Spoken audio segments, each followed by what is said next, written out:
Bom, eu quero que você deixe a tua Bíblia aberta na primeira carta de Paulo aos Tessalonicenses, no 4º capítulo. Nós leremos daqui a pouquinho os 14 primeiros versículos. Deixa aberto por aí, enquanto eu te pergunto uma coisa. O que você espera do ano de 2022? Não tem como a gente mudar o ano, chegar no 1º de janeiro e não conjecturar coisas para se fazer no próximo ano. Você já imagina como será esse próximo ano? Às vezes alguns com receios, alguns com esperança, mas nós esperamos alguma coisa do ano de 2022 e nós estamos no começo, por que não já pensarmos agora no início e analisarmos o que nós faremos nesse próximo ano? Eu garanto para você que ele será mais ou menos como uma caminhada. Uma caminhada não, como uma maratona, que é um pouco mais longa, né? A caminhada termina muito rápido. Uma maratona. E por falar em maratona, se você algum dia levantasse e quisesse correr uma maratona, o que você precisaria fazer? Dá para você simplesmente levantar, olhar no espelho, o espelho olhar de volta e falar, vamos? Não dá. Não tem como você chegar e decidir correr os 42 quilômetros de uma maratona e simplesmente correr. Na igreja eu sei que tem algumas pessoas que correm, mas se eu quiser começar a correr amanhã, provavelmente eu terei um piripaque. Terei que consultar algumas coisas primeiro e mudar algumas coisas para que eu possa correr. A primeira delas, eu preciso ir num médico. Ele precisa olhar, ver a minha saúde, ver como é que eu estou, para ver se realmente eu posso correr. A segunda delas, eu vou ter que mudar inúmeros hábitos alimentares, hábitos disciplinares, muita coisa deve ser mudada. E a terceira, eu vou precisar treinar. Eu não vou conseguir correr logo de primeira os 42 quilômetros. Eu tenho que começar devagarzinho, 5, 10, 12... para depois de um tempo chegar nos 42 quilômetros. Mas fique tranquilo, eu não vim aqui hoje te incentivar a correr uma maratona. Você não vai ter que sair da porta da igreja e já apertar o sapato e começar a correr. Fique tranquilo, mas o que eu quero que você perceba é, a nossa vida cristã é muito, mas muito parecida com uma corrida. A nossa vida cristã é muito idêntico a uma longa caminhada. Nós até mesmo encontramos em vários e vários versículos das Escrituras, falando sobre isso. Corramos com perseverança a corrida que nos é proposta, tendo sempre os nossos olhos fitos em Jesus. Corram de tal modo que alcancem o prêmio. Andai de modo digno da vossa vocação. Andai não como os gentios andam, andai em amor, andai como filhos da luz, porque nós andamos por fé e não pelo que vemos. Percebeu a ligação? E eu quero que você, ao lermos agora o texto que eu pedi para você deixar aberto, tenha em mente, como um treinador que quer ajudar o atleta a cumprir o seu propósito, Paulo falando à comunidade que havia nascido na cidade de Tessalônica. Tenha em mente que ele, ao olhar para aqueles cristãos, via uma comunidade e tentava impulsionar e treinar um pouquinho mais para que os objetivos deles fossem alcançados. Dito isto, acompanha comigo o texto. 1 Tessalonicenses, 4º capítulo, do 1º versículo ao versículo de número 14. Finalmente, irmãos, nós vos rogamos e exortamos no Senhor Jesus que, como de nós recebestes, quanto à maneira por que deveis viver e agradar a Deus, e efetivamente estáis fazendo, continueis progredindo cada vez mais. Porque estáis inteirados de quantas instruções vos demos da parte do Senhor Jesus. Pois esta é a vontade de Deus, a vossa santificação, que vos abstenhais da prostituição, que cada um de vós saiba possuir o próprio corpo em santificação e honra, não com o desejo de lascívia, como os gentios, que não conhecem a Deus, e que nesta matéria ninguém ofenda, nem defraude a seu irmão, porque o Senhor, contra todas estas coisas, como antes vos avisamos e testificamos claramente, é o vingador. Porquanto Deus não nos chamou para impureza, e sim para santificação. Dessa maneira, quem rejeita estas coisas, não rejeita o homem e sim a Deus, que também vos dá o seu Espírito Santo.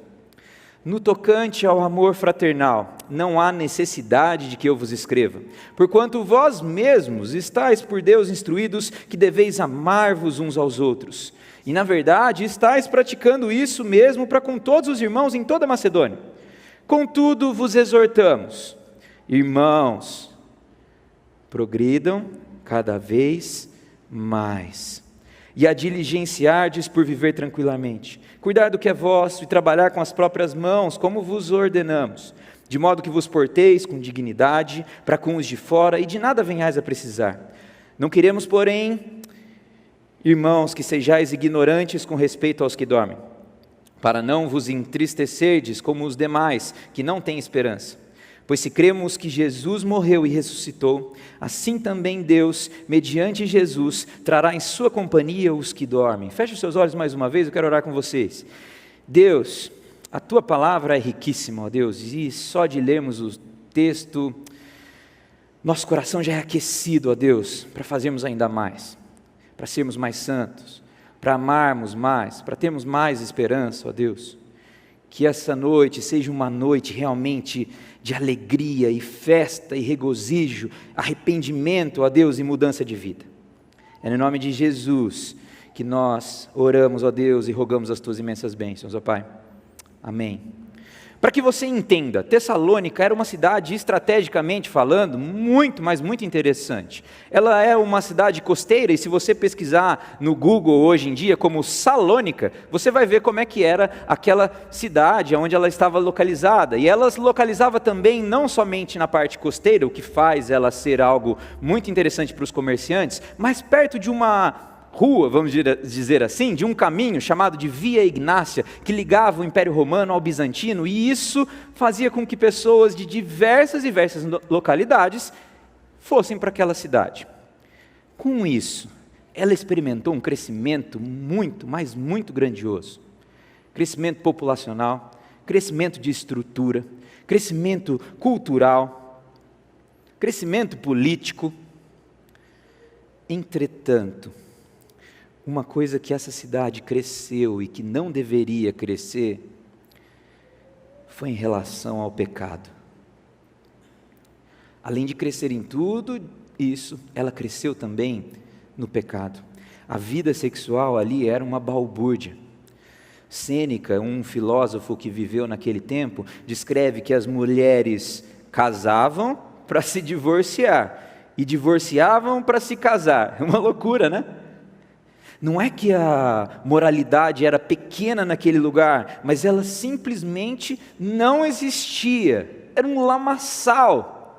E aí vem a primeira mensagem de ignição para o teu coração a confiar mais no nosso Deus. No meio de tanta lama, no meio de tanto pecado, Deus vai lá e coloca uma comunidade, uma igreja e planta o Evangelho.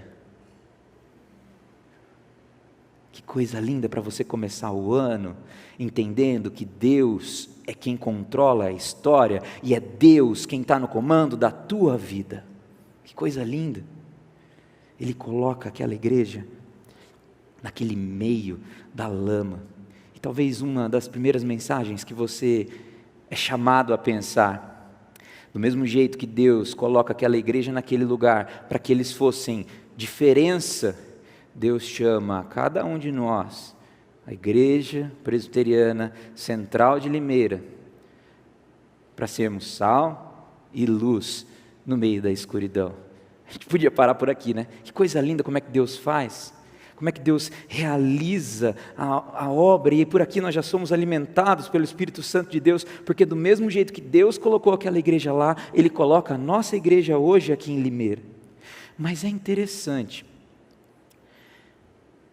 o pastor, ao olhar todo o contexto que aquela igreja vivenciava, Paulo, ao olhar tudo aquilo que estava ao redor da igreja, ele faz uma orientação, que essa orientação, além de servir para aqueles irmãos, serve também para a nossa vida hoje.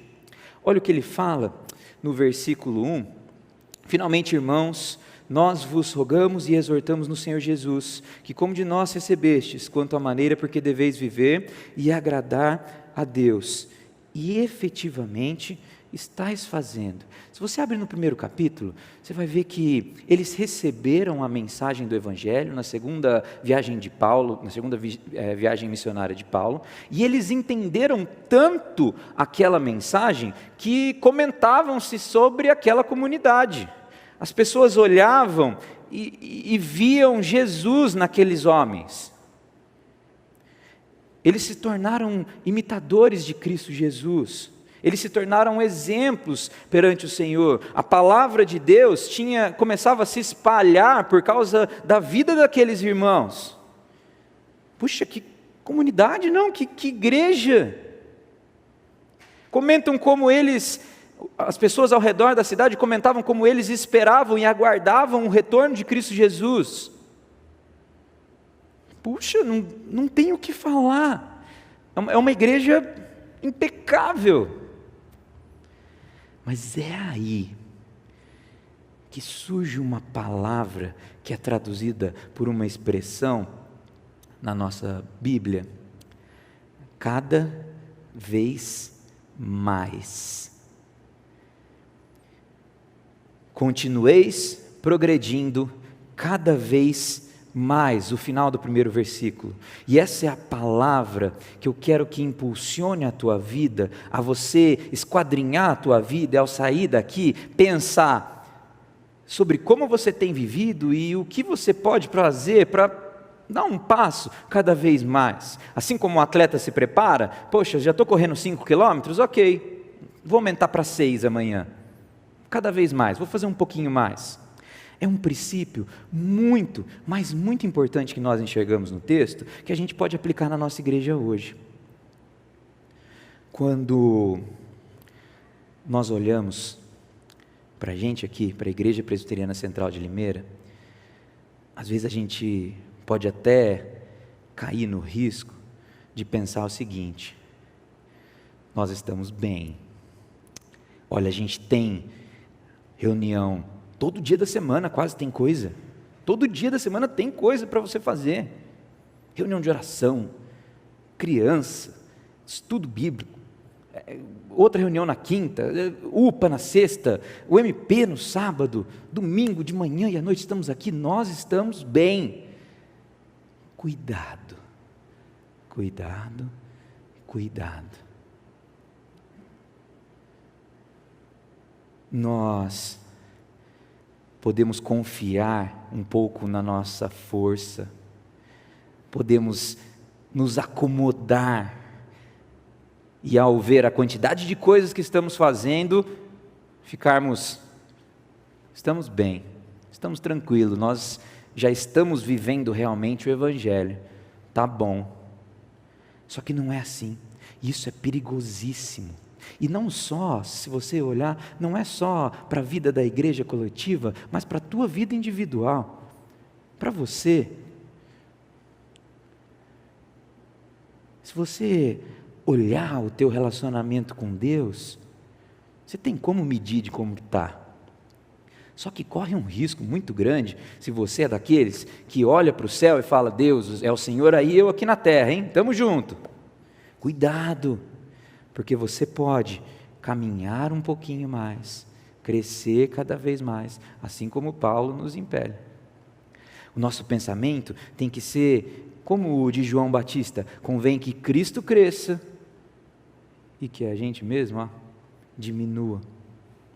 Então Paulo, como um treinador, como alguém visando o cumprimento do objetivo do atleta, como alguém visando o crescimento da igreja, começa a dar algumas exortações, algumas orientações, algumas dicas para aquela comunidade, para que ela prossiga caminhando cada vez mais rumo ao final dessa maratona da vida, e que ao final recebam o prêmio final, que é a coroa da vida.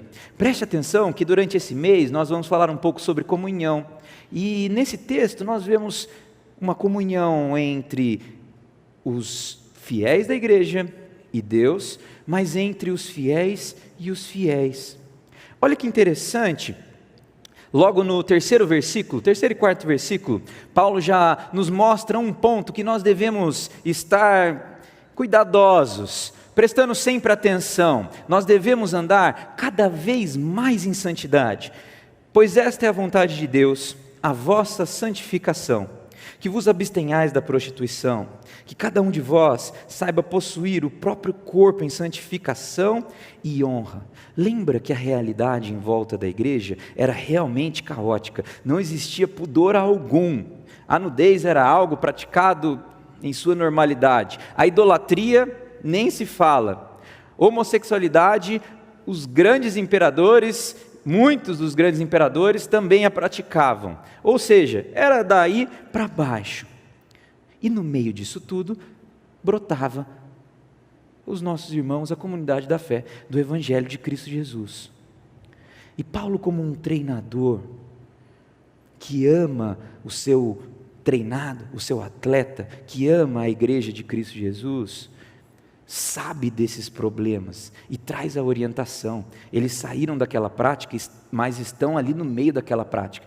Vocês precisam se santificar. Vocês precisam se separar disso tudo. Vocês como povo de Deus, vocês como filhos amados do Senhor Jesus, precisam cada vez mais de santidade, porque senão vocês vão ser devorados pelo pecado, vocês não vão resistir, vocês precisam se santificar. Se o atleta não aumenta o seu padrão, ele não chega no objetivo, e se eles não se policiassem ainda mais para serem um povo santo e separado por Deus, logo logo eles cairiam no pecado. Agora, deixa eu te perguntar, quando eu falo da igreja de Tessalônica e dos problemas que ela estava rodeada, você não lembra daqui? Não parece com a nossa realidade? Parece que é o que a gente está vivendo. O prazer e a vontade do eu tem que sobressair a tudo, não é isso que nos dizem? O meu corpo, as minhas regras, eu tenho que viver para conseguir o máximo de prazer que a vida pode dar. Não é isso que você é incentivado a pensar? Se você liga a TV, não dá nem para falar, porque é terrível. São programas que exaltam coisas totalmente fora do que Deus nos propõe a viver. Parece que cada vez mais a nossa sociedade vai ladeira abaixo, vai caminhando para baixo, e vai se debatendo numa lama. Certa vez eu estava com o Luigi no parquinho, vou aproveitar que ele não está aqui também, está de férias, mole, 6 anos, está de férias da família.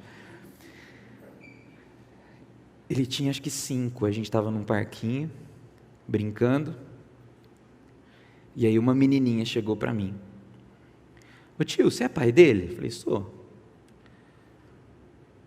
E deixa eu te perguntar uma coisa, ele tem namorada?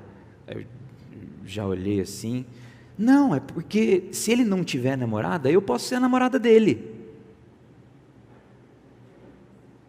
É terrível isso, a gente até pode dar risada da situação, mas isso mostra que até mesmo as nossas crianças têm crescido, rodeado, impregnado disso. Ela vai vendo exemplos, vai vendo programas, vai vendo em casa, vai vendo comentários na escola, e ela cresce com aquilo. Criança não é para namorar, mas ela está tão rodeada com as coisas que acontecem ao redor dela, que ela começa a replicar aquilo que ela vê. Parece que mais ainda, o texto de Romanos, Deus entregou aos desejos pecaminosos do seu coração, como resultado, praticaram entre si coisas desprezíveis e degradantes com o próprio corpo, está cada vez mais presente na nossa vida. Aqui nós somos alertados, se nós não nos aproximarmos de Deus e de sua palavra, nós não ficaremos longe do pecado. Quanto mais você se aproxima da palavra, mais longe do pecado você fica. Mas quanto mais você se aproxima do pecado, mais longe da palavra de Deus você se aproxima. Nós somos chamados para sermos santos, assim como nós lemos em diversos versículos aqui hoje mesmo. Somos chamados para sermos separados. Se você chega num hotel e eles alugam os quartos e você pede, olha, eu posso alugar a administração? Você vai conseguir alugar? Não. Por quê? Porque ela está separada para um propósito. A administração a gente não aluga, só os quartos. A administração tem um propósito nosso. Nós, como povo de Cristo Jesus, somos chamados a andarmos cada vez mais em santidade. Para completar a nossa maratona, para começar esse 2022 com o intuito de ganhar e concluir uma maratona no final, você é chamado, a partir de quando sair por aquela porta, a andar cada vez mais em santidade. Mas não para por aí. Olha que interessante, isso tem muito a ver com o que a gente já viu um pouquinho com o pastor Vladimir na semana passada. Nos versículos de 9 a 10, nós lemos o seguinte: quanto porém ao amor fraternal, não necessitais de que se vos escreva, visto que vós mesmos sois instruídos por Deus a vos amardes uns aos outros, porque certamente já o fazeis para com todos os irmãos que estão por toda a Macedônia. Exortamo-vos, porém, irmãos, a que ainda nisto abundeis, cada vez mais.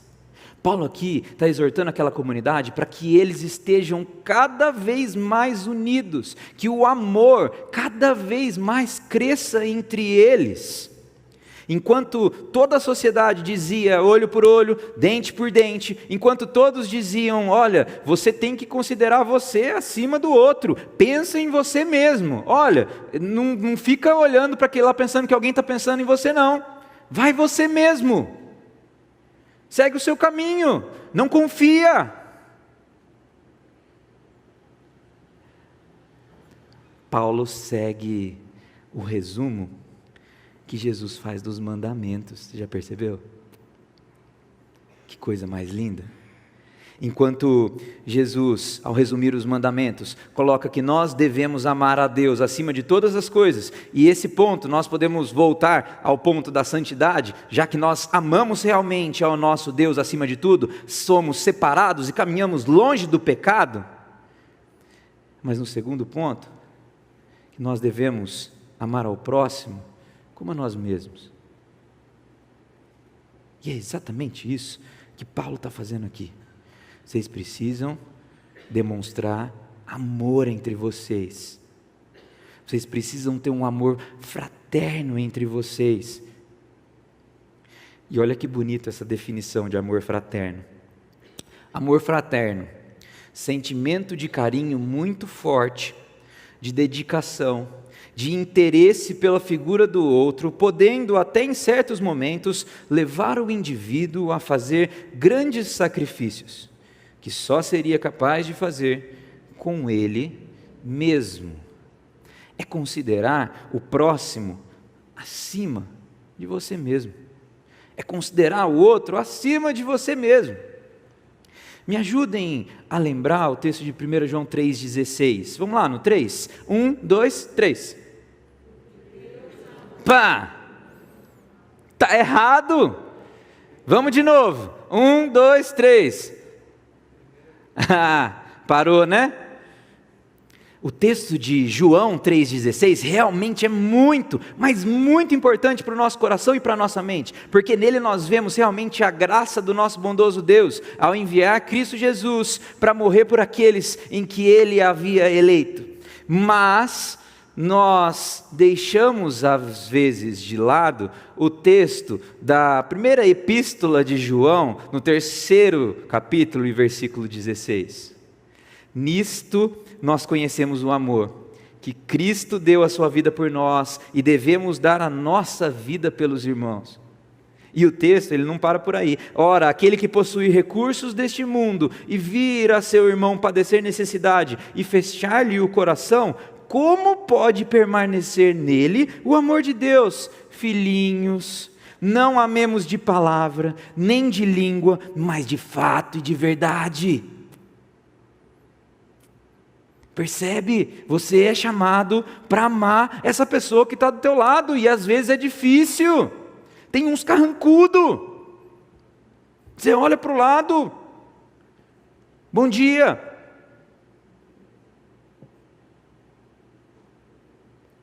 A família é assim. Muitas pessoas se relacionando muito tempo, às vezes gera atrito, são pessoas diferentes. E é aí que nós vemos a graça do Senhor agindo e mostrando que no povo de Deus é diferente, porque se acontece algum atrito, você sabe o que vai haver? Perdão. Se acontece alguma briga, você sabe o que vai acontecer? Vai haver restauração. Olha que diferença, e como Deus mostra a sua graciosidade na sua família, no seu povo. Nós devemos colocar os nossos irmãos acima dos nossos desejos. Certa vez, em uma reunião de oração, uma senhora pediu para que orassem pelo joelho dela, que estava muito ruim, e talvez ela não conseguiria mais vir nessa reunião de oração. E aí eu olhei para ela, aquele evangeliquez vestido, né? Minha irmã, a gente vai orar assim, que Deus cure a sua vida, cure o seu joelho, que você seja abençoada. Que hipocrisia! Se ela está tendo uma dificuldade, vai atrás, ajuda. Puxa, minha irmã, se você não consegue vir por causa do joelho, não, pode ficar tranquilo, a gente vai te buscar, a gente dá um jeito, hoje em dia tem o Uber, é tão fácil, não deixe de vir por causa disso, a gente vai orar sim pela sua restauração, mas nós sentimos a tua dor e queremos fazer o melhor para você. Nós como igreja caminhamos juntos. Nós como igreja caminhamos juntos. Se nós olharmos nas Escrituras, se você passar o olho rapidamente no Novo Testamento, você vai encontrar várias e várias orientações de como nós nos devemos portar, como você deve se portar como povo de Deus. Não deve ter inveja um do outro. Vou mostrar aqui, mas não que aconteça no nosso meio, tá? É só uma orientação. Não tenha inveja, não se queixe um do outro, não fale mal um do outro, não devorem e mordam. Isso é para a gente mesmo. Não mintam. Vocês devem se amar, vocês devem se aceitar, vocês devem cuidar um dos outros, suportar, perdoar, vocês devem se edificar, devem tratar com coragem, encorajar uns aos outros, servir, levar as cargas uns dos outros, orar pelos outros. Nós como igreja, exercendo a comunhão dos santos, daqueles que estão separados para Cristo Jesus, somos uma família, e para que a nossa família caminhe cada vez mais, nós precisamos nos atentar a orientações que o nosso técnico, vamos dizer assim, que o nosso treinador nos impõe. Cada vez mais santidade, cada vez mais amor. Quão bom e agradável viverem unidos os irmãos. Mas não termina por aí. Além de você ser exortado pelo nosso treinador a durante esse ano caminhar com mais santidade, além de você ser exortado pelo nosso treinador a esse ano caminhar com mais amor e se propondo a amar mais os irmãos aqui da igreja, você também é exortado a caminhar com mais esperança, cada vez mais esperança. E essa palavrinha esperança é muito interessante, que ela aparece nessa carta de Paulo aos Tessalonicenses 4 vezes. A primeira vez tem relação com a igreja, como eles estavam vivendo. Quando oramos por vocês diante do nosso Deus e Pai, relembramos seu trabalho fiel, seus atos em amor e sua firme esperança em nosso Senhor Jesus. Mostra como aquela comunidade estava disposta a realmente abandonar o pecado e viver por Cristo Jesus. A segunda vez tem a ver em relação com o sentimento dos discípulos, o sentimento do apóstolo Paulo com aqueles que haviam ficado naquela cidade. Afinal, o que nos dá esperança e alegria? E qual será a nossa magnífica recompensa e coroa diante do nosso Senhor Jesus quando Ele voltar? Serão vocês, serão a igreja. Quando nós vemos a nossa igreja crescer, quando nós vemos a nossa igreja aumentar em estatura e graça e sabedoria, isso nos dá esperança para continuar. E a terceira e quarta vez tem um pouco mais de relação com o que Paulo nos exorta para nós caminharmos. Nós lemos no versículo 13: agora, irmãos, não queremos que ignorem o que acontecerá aos que já morreram, para que não se entristeçam como aqueles que não têm esperança. E a última vez, ele fala no capítulo 5, mas nós que vivemos na luz, devemos ser sóbrios, protegidos pela armadura da fé e do amor, usando o capacete da esperança da salvação. O tema da volta de Cristo pode ser encontrado em toda a carta. Em alguns versículos você vai ver um pouco mais, mas todos permeiam a carta. Por quê? Porque quando você tem a esperança em alguma coisa, o seu modo de viver segue essa esperança. Se você tem a esperança que realmente Cristo Jesus virá buscar a sua igreja, o seu jeito de caminhar será diferente. E meus irmãos, sejamos francos. Quantas vezes essa esperança do retorno de Cristo está acinzentada nas nossas vidas, não é verdade? Às vezes deixamos de acordar e pensar: Deus, será que é hoje? Será que vai ser hoje que nós vamos reinar eternamente com o Cordeiro? Será que é hoje que nós vamos nos encontrar com o Cordeiro, com Cristo Jesus? Ah, Deus, Maranata, vem Senhor Jesus. Sejamos francos, irmãos. Muitas vezes isso não passa no nosso coração e na nossa mente, porque nós estamos mais voltados para as nossas próprias conquistas, para as nossas próprias vontades.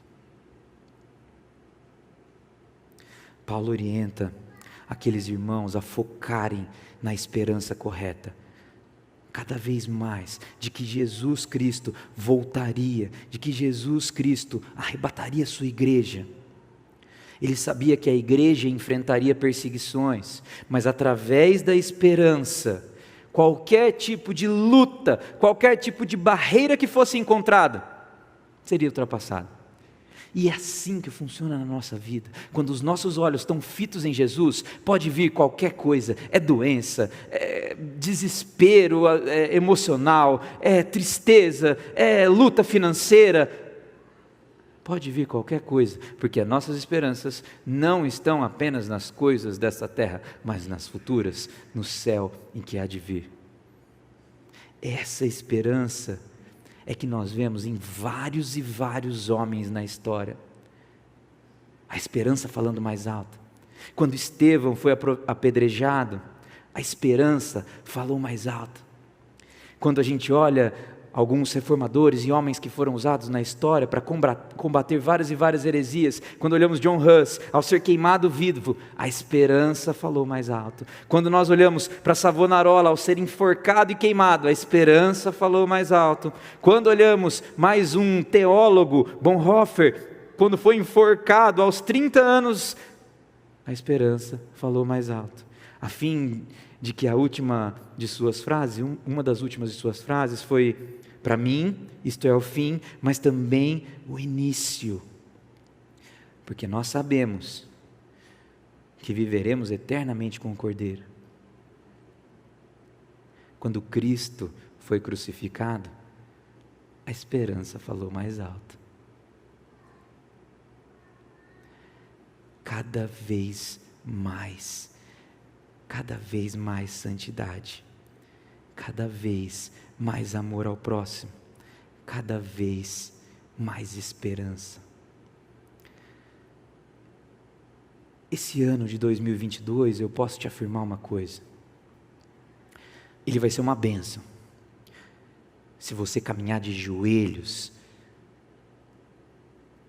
rumo aos céus, se você caminhar de joelhos perante o Senhor Jesus, se você caminhar buscando todos os dias santidade, ficar afastado do pecado, se você caminhar todos os dias demonstrando amor por aqueles que estão sentados ao nosso lado, se você caminhar todos os dias com a esperança no retorno, na volta de Cristo Jesus, esse ano de 2022 vai ser uma bênção para você. E aí, topa caminhar 2022 dessa maneira? A minha oração, queridos, é que vivamos ainda mais em santidade, ainda mais em amor e ainda mais em esperança, até completarmos a maratona da nossa vida, chegarmos de frente a Cristo Jesus, para recebermos o prêmio final, a coroa da vida. E eu termino com as mesmas palavras de Paulo aos Tessalonicenses: que o Senhor conduza o coração de vocês ao amor de Deus e à perseverança que vem de Cristo Jesus. Que Deus nos abençoe e nos guarde.